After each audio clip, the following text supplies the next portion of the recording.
Hi.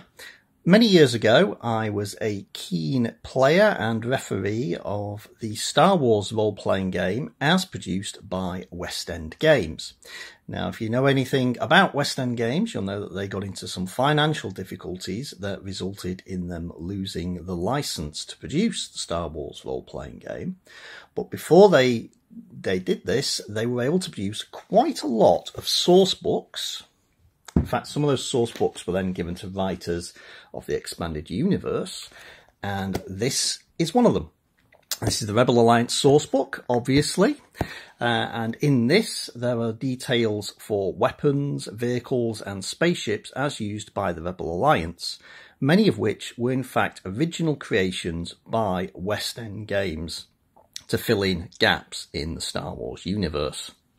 And one of the vehicles in here is this one. This is the Rebel Freerunner. It is a medium repulsorlift armoured fighting vehicle, and I thought it might be a good idea to make one of these so that it's about the right scale to fit in with the current Star Wars miniatures game produced by Fantasy Flight. To begin with, I had to figure out what my model was going to look like. Of course, I have this side elevation drawing here from the Rebel Alliance source book, and I was able to find a larger version of this sketch online, but I still only have this one image. Fortunately, I remembered that in the Star Wars Adventure Journal, also published by West End Games to go with their role-playing game, in this particular edition, there was a scenario for their miniatures battle game which included some battle tanks. And so here they produced some counters, which includes the Rebel Freerunner. So I now have a plan view of the model as well.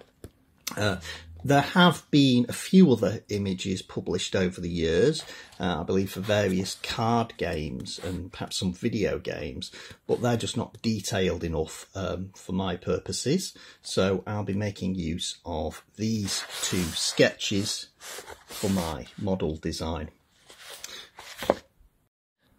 The first issue I had in actually putting together a design is the size of the model.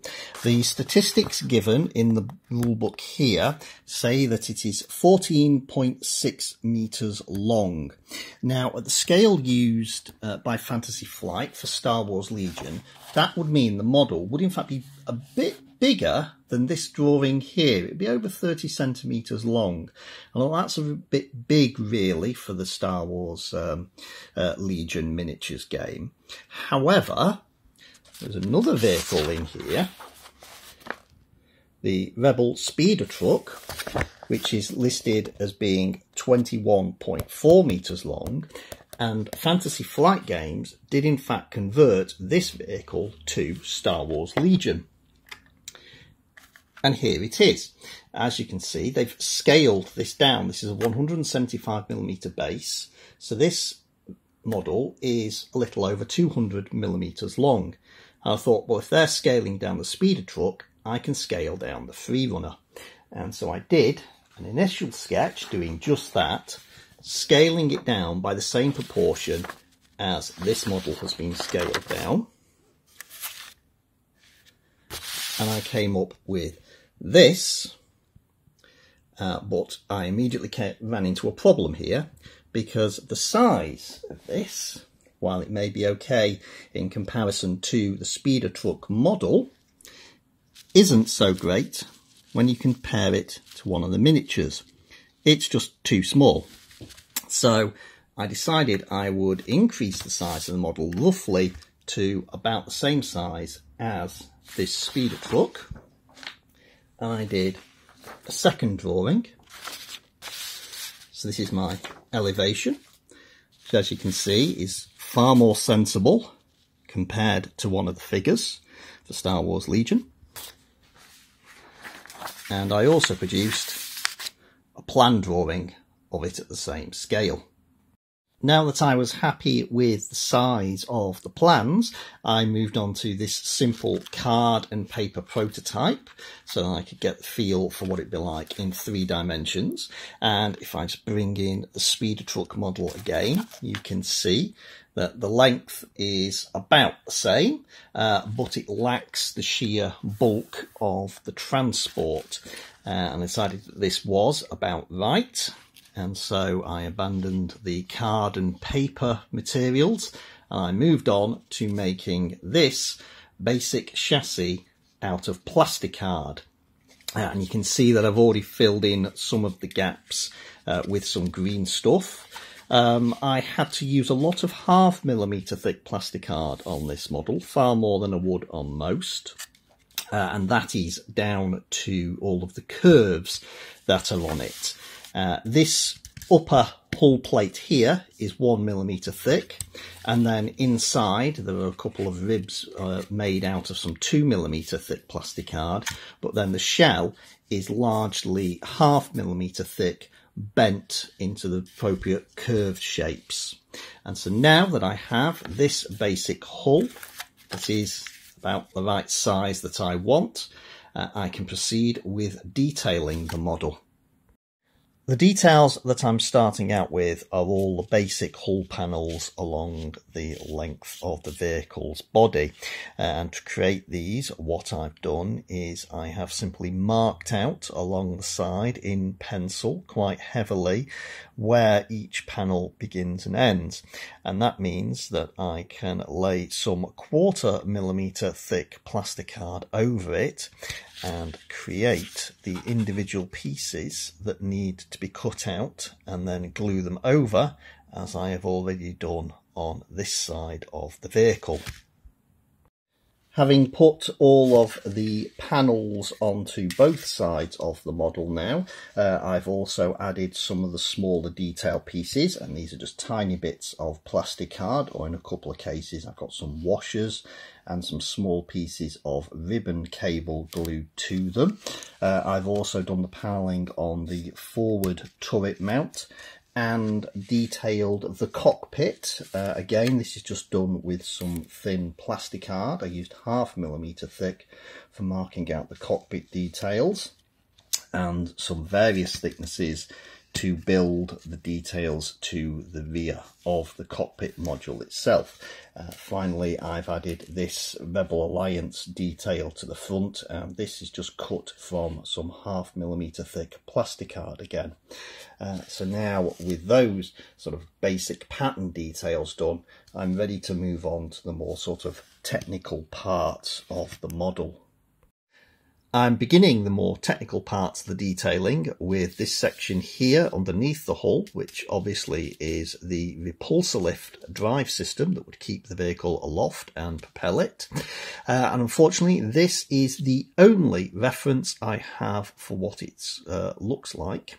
But still, I have been able to come up with that. Actually, if I just bring this back in, you can see them in comparison to one another. And I have made these with a variety of parts. I've used plasticard for these fins to either side and the 2 main parts of the drive here. And then apart from that, there's a wide variety of spare parts in here, using bits from a paint pot, some washers, cut off bits from tops of super glue, glued to cut off bits from tops of toothpaste. I have some buttons. These red pieces here were taken from a marker pen lid, and then these come from a D-type connector shell. And finally, I've got some ribbon cable at the side again, and some bits of aluminium strip along here to make these lines there. I did originally consider wire, but they bend in the wrong direction, but I was able to find some thin aluminium strips that did the job quite nicely instead. And so that makes up most of the engine. The only outstanding part on it is just here, where there's a bit of a gap that I'm going to be filling with milliput, but I'm only going to do that once the whole model is detailed, so that I can figure out if there are any other places where I need to also be filling. So, after detailing the repulsor lift drive system underneath the model, I of course moved on to the details on the upper surface of the hull. This includes adding the turret mounts for the central turret and the aft turret. These are made entirely from plasticard. And then there is also this set of detailing here in front of the forward turret mount. Again, most of this is done with plasticard, except I have used another piece of the red pen lid that I used for parts of the repulsor lift engine, and a couple more details have been created using some small washers here.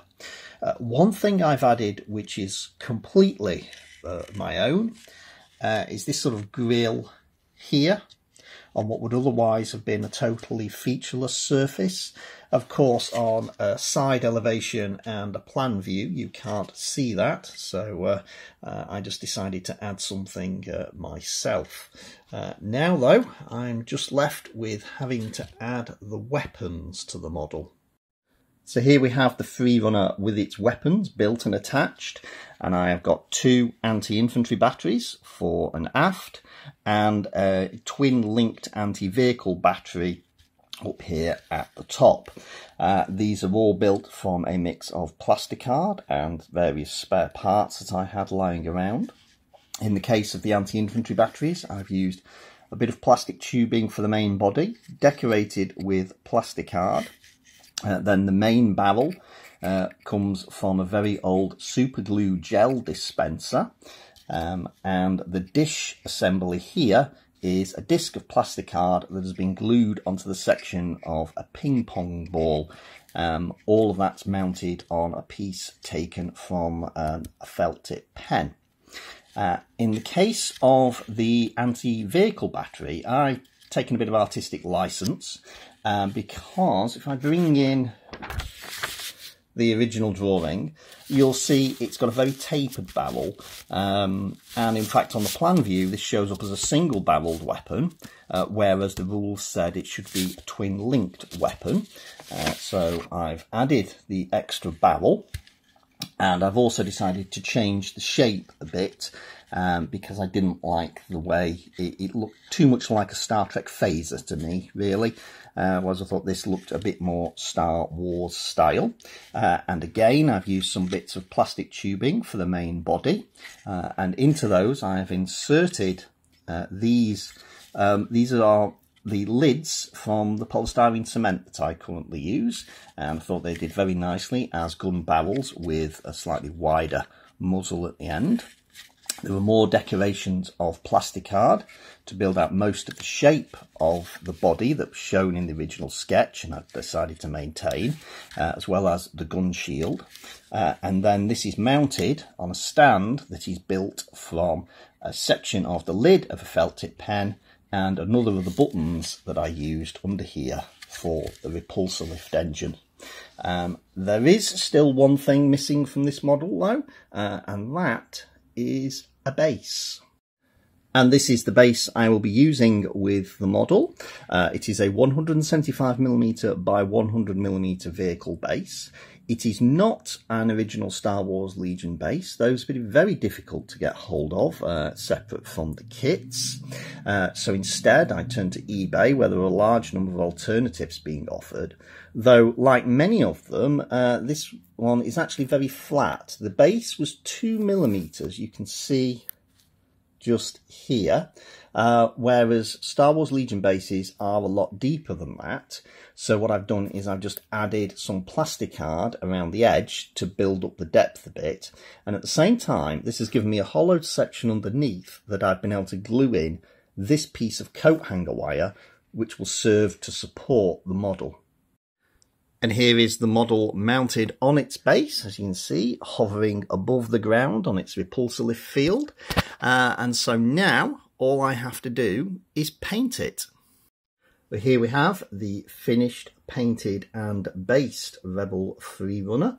And just to show you it as a comparison to official Star Wars Legion models, I will bring in the speeder truck for the Rebel Alliance.